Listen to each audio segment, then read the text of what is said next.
It started at 4 in the morning. You know that specific kind of quiet, the one right before the world wakes up? That's when the roaring started, a deep guttural sound that shook the pictures on my wall. I've lived by this lake for 20 years, and I know the sounds of this place. This wasn't one of them. I pulled on a pair of jeans and walked to the front door, my bare feet cold on the hardwood floor. Through the sidelight window, I saw it. A pair of headlights, blindingly bright, cutting through the icy November rain. A dump truck, a big one, and it was backing right up my driveway. My heart started a low, heavy drumbeat against my ribs. This happened to me. And if you're watching Karenology, you know it's never just a misunderstanding.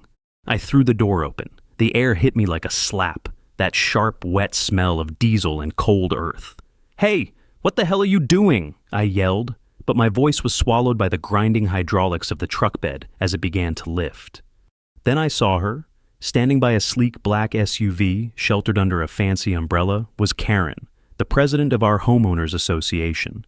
She had this little tight smile on her face, the kind that never reaches the eyes. She was wearing an expensive-looking raincoat, looking completely untouched by the miserable weather she'd brought to my doorstep. The tailgate of the truck crashed open, and a torrent of gray gravel poured out. It sounded like 1,000 bones breaking at once, a horrifying avalanche of rock swallowing the asphalt driveway I'd laid with my own 2 hands. Ton after ton, it just kept coming, piling up into a massive, ugly barrier. The truck pulled away, its job done, leaving behind a mountain of stone and a profound silence. Karen walked toward me, her heels crunching on the new landscape she'd created. She held out a folded piece of paper. "Good morning, Alex," she said, her voice dripping with fake sweetness. "Just bringing your property up to code." I didn't take the paper. My hands were shoved deep in my pockets, and my fingers found the familiar cold weight of an old brass pressure gauge, a gift from my first mentor, a man who taught me that water, like people, will always find the path of least resistance. "You've blocked my driveway, Karen." "We've improved it," she corrected, that smile never wavering. "Your asphalt was a violation of the community's aesthetic standards. The board voted. It's all in the bylaws." She tucked the paper into my mailbox. "That's just the invoice for the material and labor, $5,000, due in 30 days. She turned and walked back to her SUV, leaving me standing there in the rain. I looked at the gray mound of rock. It wasn't just gravel. It was a wall, a message. And I had a feeling this was just the beginning. Have you ever had someone try to bury you right in front of your own home? The next day I tried to fight back the only way I knew how, with work. I got out my heavy-duty wheelbarrow and a shovel. I'm a hydrologist by trade. I understand dirt and water, how things move. I figured I'd just move the rock, pile it neatly by the side of the road. But I'd only been at it for an hour when a county sheriff's car pulled up. Karen was in the passenger seat pointing. The deputy, a kid who looked barely old enough to shave, handed me another piece of paper. A second fine. $2,500 for unauthorized modification of an HOA-approved landscape feature. That's when I knew this wasn't a fight I could win with a shovel. The emergency HOA meeting was held 2 nights later in the community clubhouse. The room was filled with the sterile, buzzing sound of fluorescent lights. I saw my neighbors, people I'd shared beers with, people whose kids I'd watched grow up. Now, they wouldn't meet my eyes. Karen stood at the front, holding the thick binder of HOA bylaws like it was a Bible. "Alex Morgan has chosen to defy the community standards that protect our property values," she announced, her voice ringing with authority. She painted a picture of me as a rogue element, a stubborn old man who refused to follow the rules that everyone else lived by. A few people nodded along, their faces grim. They were scared. I could see it. I tried to speak, to explain that my driveway was perfectly fine, that this was a personal attack, but she just held up a hand. "The rules are the rules, Alex. They apply to everyone." After the meeting, as people shuffled out, a hand landed on my shoulder. It was Frank, a retired judge who lived a few doors down.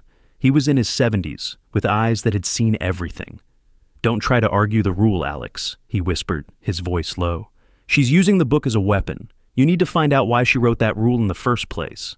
Don't look at the letter of the law. Look for its purpose." My debt was now $7,500. I walked home and stood in front of the mountain of gravel. Frank's words echoed in my head. Look for its purpose.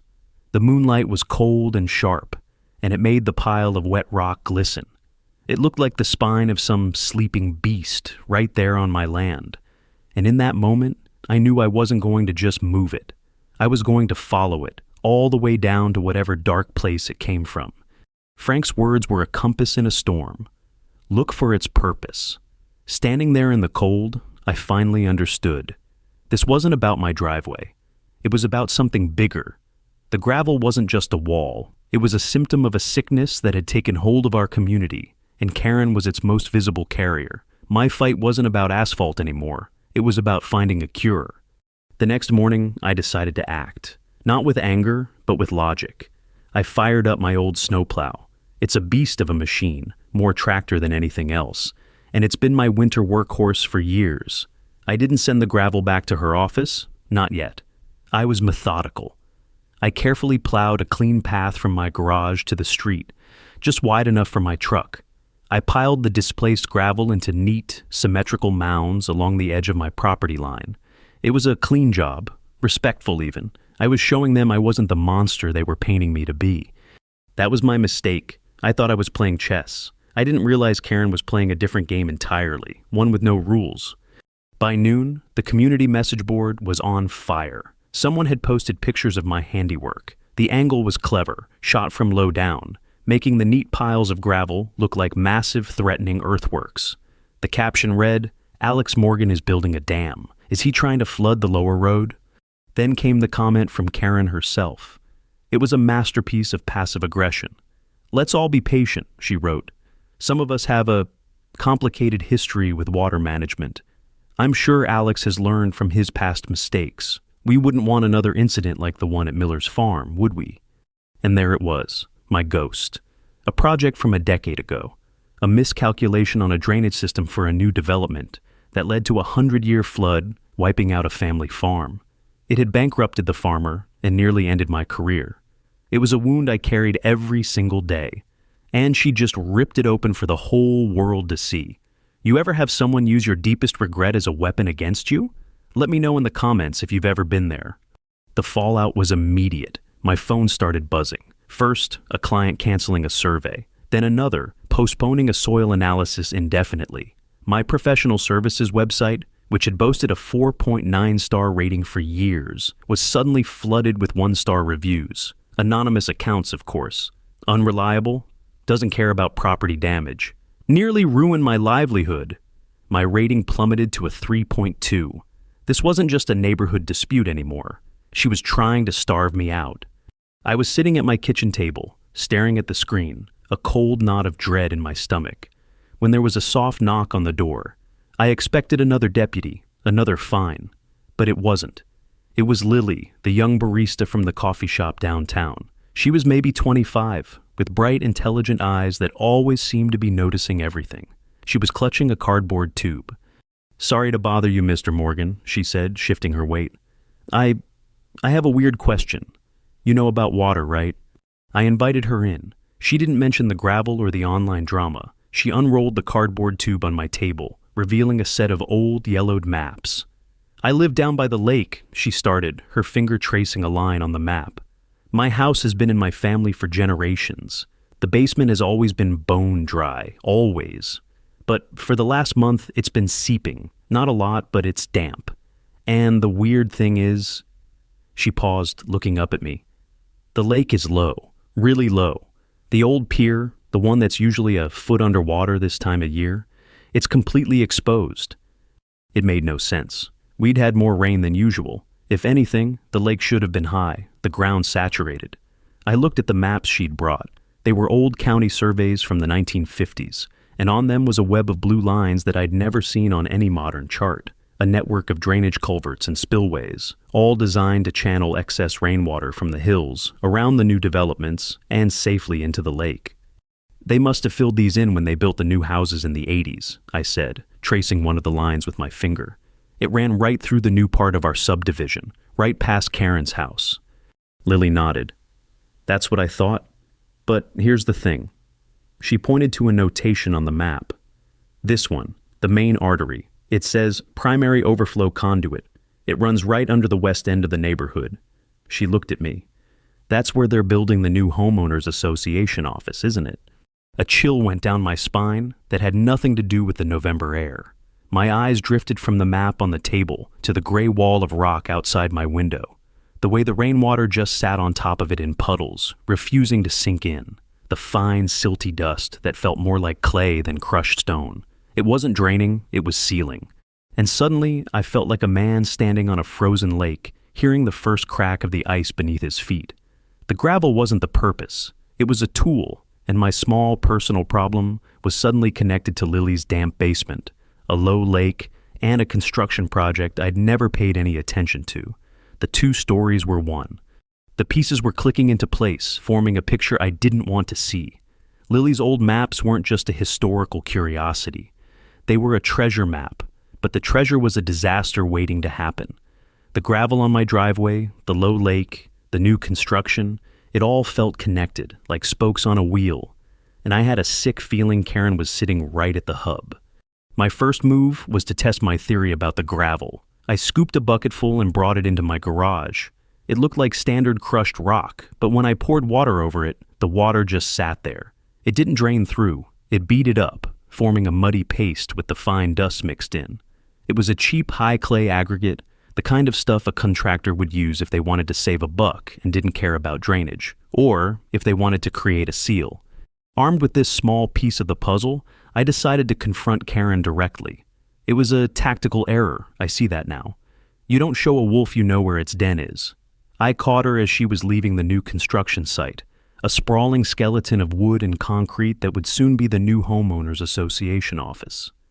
"Karen," I said, blocking her path, "we need to talk about the drainage." She gave me a withering look. "We have nothing to talk about, Alex. Pay your fine." "This isn't about the fine," I said, holding up a handful of the wet, clay-like gravel. "This material isn't suitable for roadbeds. It's a flood risk. It violates half a dozen county codes." For a split second, I saw a flicker of something in her eyes. Not fear, annoyance, like I was a fly she couldn't wait to swat. "I have a team of certified professionals handling this project," she said, her voice dangerously calm. "Are you questioning their expertise? After Miller's Farm?" The jab was meant to shut me down, to remind me of my place. But it did the opposite. It was like pouring gasoline on a fire. "I'm questioning yours," I shot back. "Where is all the groundwater going, Karen? The lake is down 3 feet and basements are flooding. That doesn't just happen." Her smile was gone. Her face was a hard, polished mask. "If you have a problem, take it up with the county, now, if you'll excuse me." She pushed past me and got into her car. I knew my next step, the county. But Karen had already beaten me there. It's a funny thing about small-town politics. Everyone is someone's cousin or poker buddy.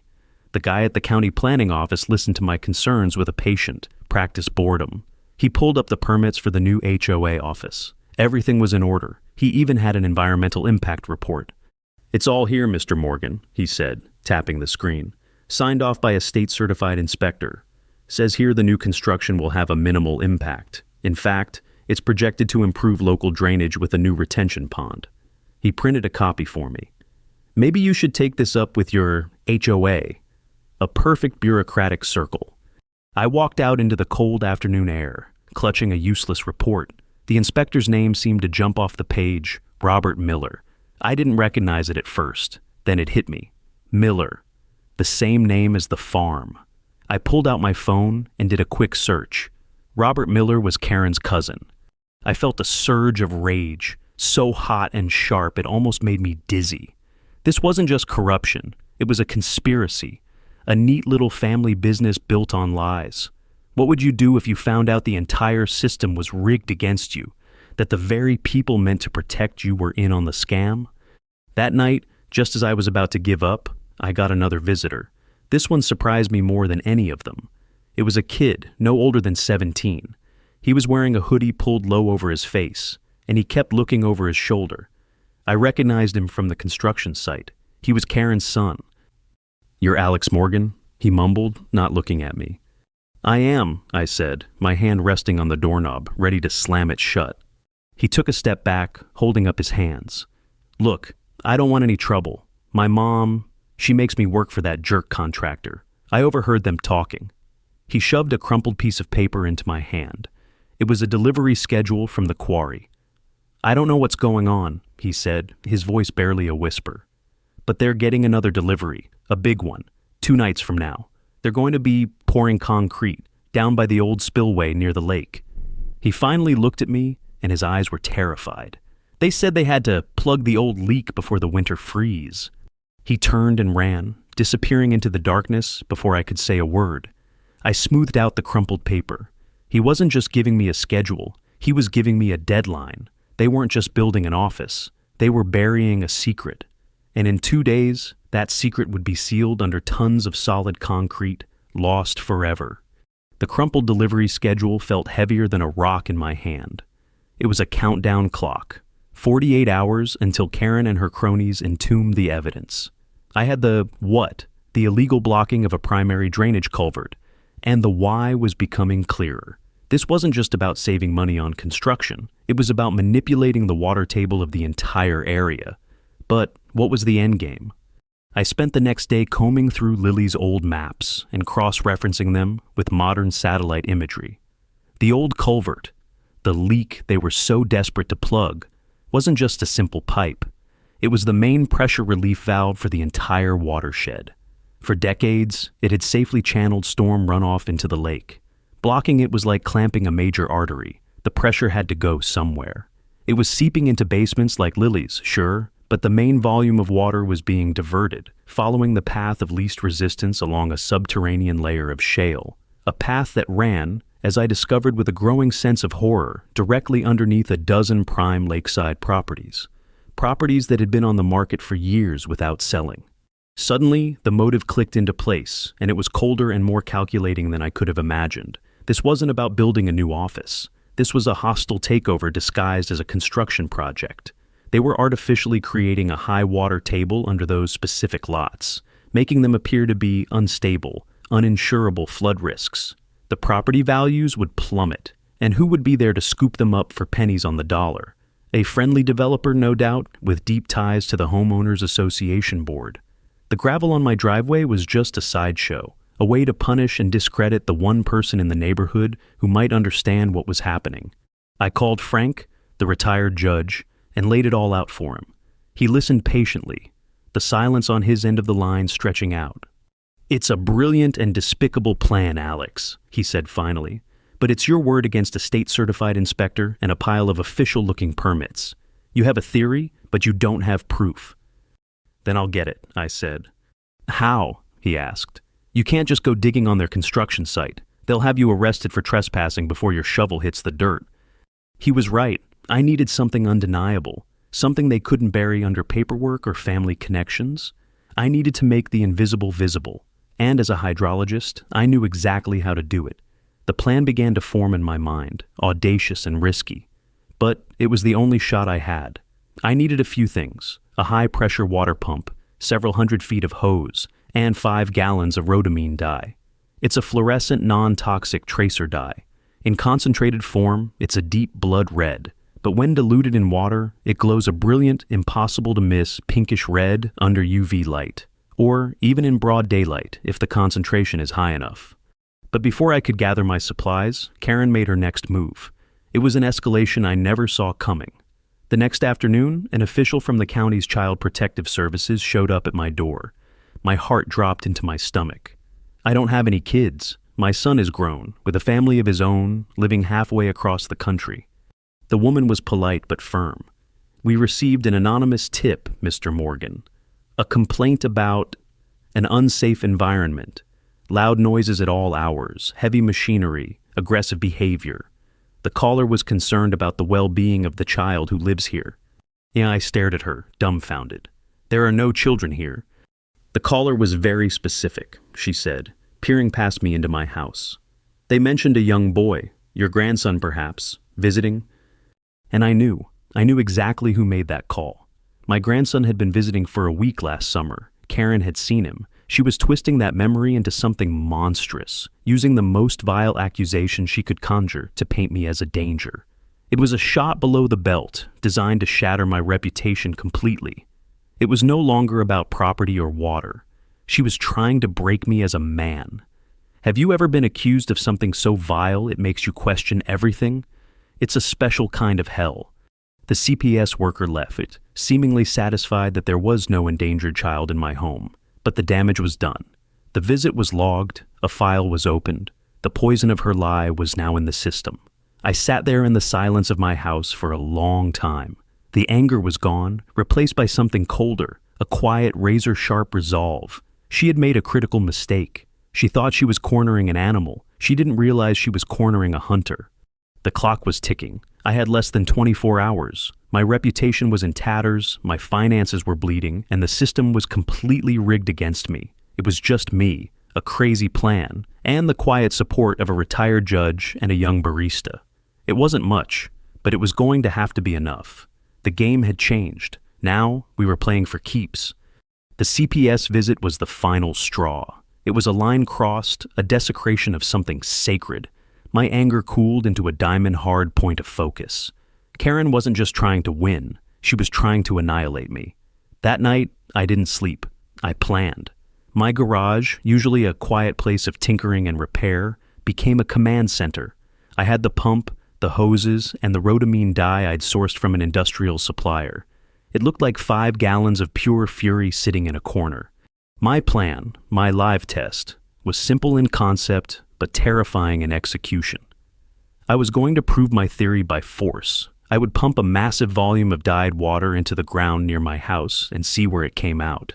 If I was right, it wouldn't go into the nearby storm drain. It would follow the block's subterranean path and emerge, like a guilty secret, right on the construction site of the new HOA office. But I couldn't do it alone, and I couldn't do it in secret. This had to be public. I called Lily. "I need a favor," I said, my voice low. "A big one. I need you to be my eyes in the sky."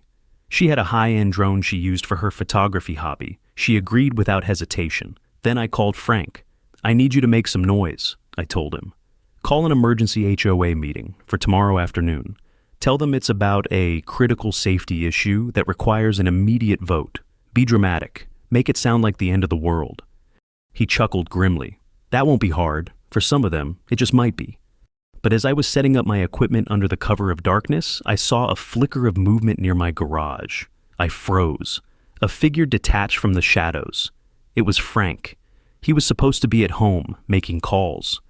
"Alex, you need to stop," he said, his voice urgent and strained. He wasn't looking at me, but at the pump and hoses. "This is insane. You're going to get yourself thrown in jail."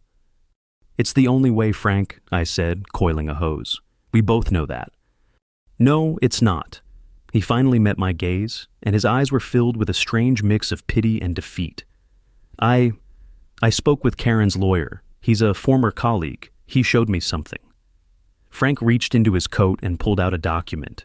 It was a geological survey of my property specifically, and it was stamped with a date from 6 months ago. It concluded that the substrate under my land was unstable and prone to liquefaction. It recommended immediate remediation, including the installation of a compacted gravel foundation to prevent a sinkhole. The report was signed by the same engineering firm that had condemned Miller's farm, the firm where I used to be a partner. The air left my lungs. "This is a fake, Frank," I whispered. "It's a complete fabrication." "Is it?" he asked quietly. "The firm's name is on it, Alex, your old firm. Her lawyer says they're prepared to argue that you knew about this, that you covered it up, that your entire fight against the HOA hasn't been about principles. It's been about avoiding a costly repair that you were professionally obligated to report." He shook his head slowly. "They're not just going to ruin you, Alex. They're going to use your own past to do it. They'll say you're repeating the same mistake you made at the farm, cutting corners, ignoring the data. It was the perfect trap. My word against a damning report from my own former company. The pressure gauge in my pocket suddenly felt like it weighed 1,000 pounds. I looked at the pump, the dye, the elaborate plan I had concocted. It all seemed foolish now, the desperate flailing of a man already caught in a net. Frank believed it. If he believed it, everyone would. "Give it up, Alex," he pleaded. "They'll crush you.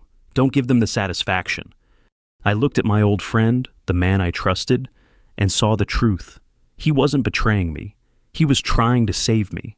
He was convinced I was going to lose, and he was offering me a way out, a way to minimize the damage. But in doing so, he had become an unwitting pawn in Karen's game. She had found his weakness, his cautious, pragmatic nature, and used it against me. It was her most brilliant move yet. She hadn't just defeated me, she had made my closest ally deliver the killing blow. It was my lowest point, the point where the fight drains out of you, replaced by a hollow, ringing emptiness. Have you ever been so thoroughly outmaneuvered that even your friends start advising you to surrender? I stood there in the darkness of my garage, surrounded by the tools of a battle I had already lost. Frank put a hand on my shoulder. "It's over," he said gently. I looked at the fake report in his hand, at the pump on the floor, and then out at the silent, sleeping houses of my neighbors.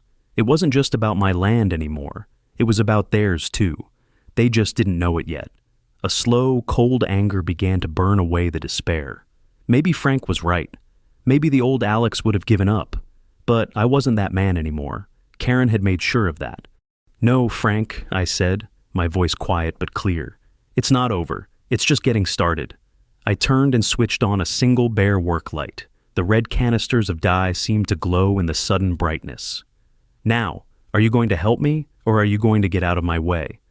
Frank stared at me, his face a mask of disbelief and concern. The fake geological report was still in his hand, a white flag he was trying to force me to wave.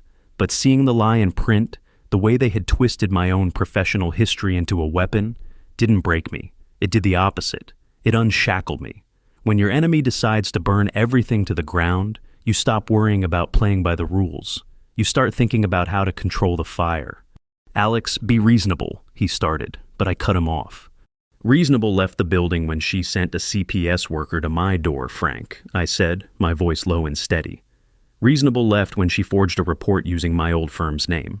This isn't a disagreement anymore. It's a war, and you don't win a war by being reasonable." I picked up one of the heavy hoses and looked him dead in the eye. "She thinks I'm going to fight her on paper, with reports and permits and bylaws. She's expecting a legal battle. I'm not going to give her one. I'm going to give her a science experiment, and the whole neighborhood is going to watch." Something shifted in Frank's expression. The pity was replaced by a glimmer of the old judge, the man who could spot a bluff and respect a calculated risk. He slowly folded the forged report and put it back in his pocket. "What's the plan?" he asked. "The meeting is still on for tomorrow, 2 p.m., I said. "You get everyone there. Tell them their property values are in jeopardy. Use the fear she created against her. While you're doing that, I'm going to run my test. But I'm not going to do it in secret. I'm doing it in broad daylight. Lily will be overhead with the drone, streaming it live to a private link I'll send you." I clapped him on the shoulder. "Your job is to be the master of ceremonies." The rest of the night was a blur of preparation. I laid out hundreds of feet of hose, connecting the high-pressure pump to a runoff grate at the edge of my property. I mixed the 5 gallons of rhodamine dye into a large tank of water, turning it into a swirling vortex of deep, arterial red. It was a hydrological heart, and I was about to give the neighborhood a transfusion. As dawn broke, I saw him, Karen's son, the kid who had given me the schedule. He was standing at the end of my driveway, looking at the elaborate setup of hoses and pumps. He looked terrified, but he didn't run. "They're bringing the concrete truck at 3, he said, his voice barely audible. "My mom told the contractor to finish the job no matter what." "Thank you," I said simply. He had just confirmed my timeline. He hesitated, then pulled something from his pocket. It was a phone. I can record it. From the inside, the spillway entrance is in the back of the site." It was an incredible risk for him to take, but I saw in his eyes a desperate need to push back against the suffocating control of his mother. I thought about it for a second. Another camera angle, an inside man. It was a huge advantage. But what if he got caught? I thought about the CPS worker at my door, the ease with which Karen could ruin a life. I couldn't do that to this kid. "No," I said, shaking my head. "It's too dangerous. Just get out of there. Be safe. That's more important." He looked disappointed, but he nodded and slipped away. It was a choice, a moral fork in the road, and I chose to protect the kid. I didn't know it then, but that small act of decency would have consequences I could never have predicted. It was a moment of choosing what kind of man I wanted to be in the middle of this war.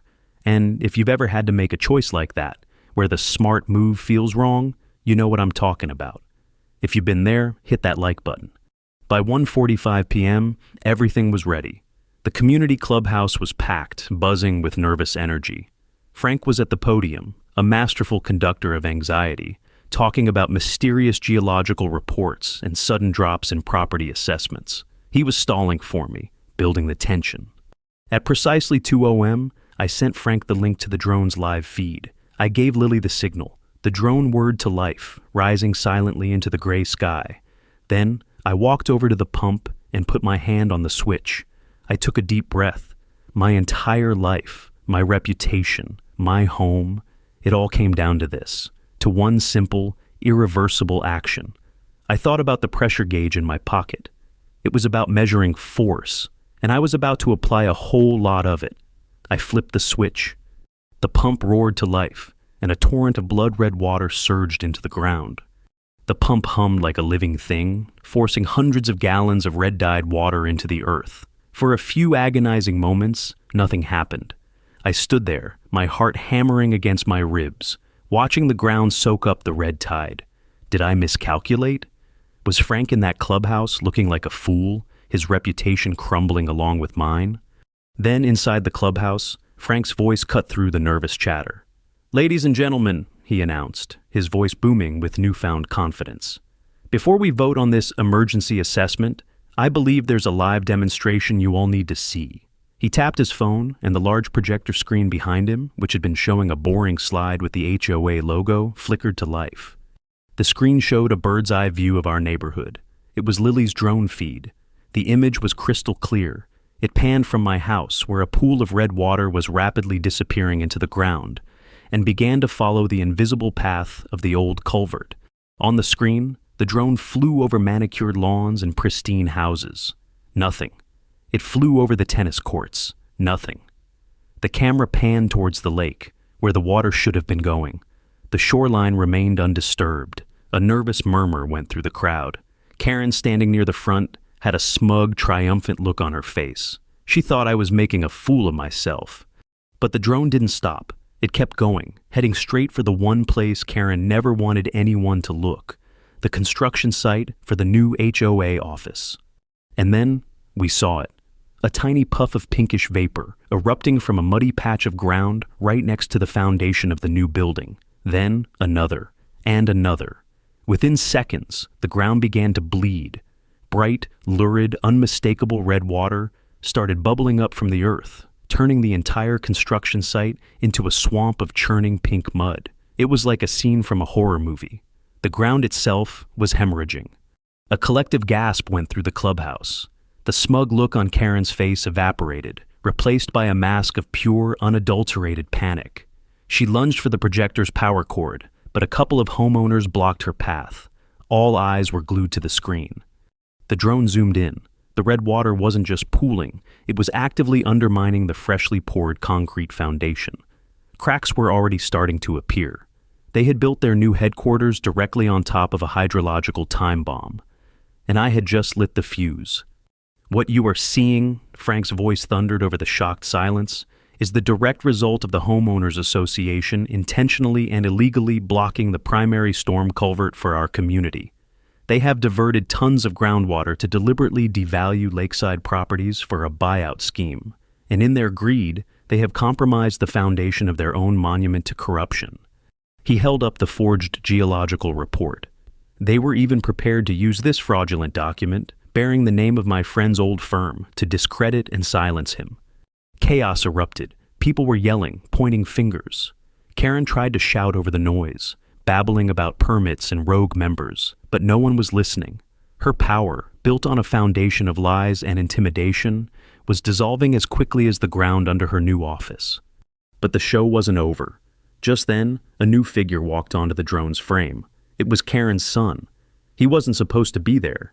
He was holding his phone up, recording. He walked directly to a large canvas tarp and pulled it back, revealing the open mouth of the old culvert, freshly sealed with wet gray concrete.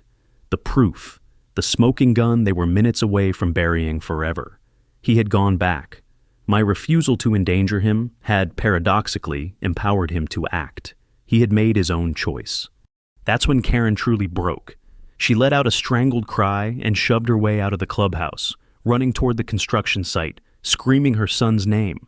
It was over. In the aftermath, the whole scheme unraveled. The contractor was arrested. The county launched a full-scale investigation that led all the way to the planning office. Karen and her entire board resigned in disgrace, facing a mountain of lawsuits from the developer they had partnered with, and the insurance company whose policies they had voided through willful negligence. Frank was unanimously elected as the new interim president, tasked with cleaning up the mess. My name was cleared, the fines were dropped. My driveway was repaved with proper, high-grade asphalt, paid for by the emergency fund Karen had tried to plunder. I had won. But victory has a taste. This one tasted like rust and loneliness. I had exposed the rot, but in doing so, I had held a mirror up to the whole community, showing them how easily they had been led, how quickly they had turned on one of their own. The respect they showed me now was tinged with fear. I was the man who had burned down the whole rotten system, a necessary act, but a violent one. A few days later, I was in my garage, putting my tools away. The pump was clean, the hoses coiled. My old brass pressure gauge sat on the workbench, gleaming under the light. I picked it up. It wasn't a symbol of a past failure anymore. It was a reminder. A reminder that sometimes the only way to measure the pressure is to become the pressure. And sometimes the only way to fix something that's broken is to first break it even more. It's a hard lesson, and not one I'd wish on anyone.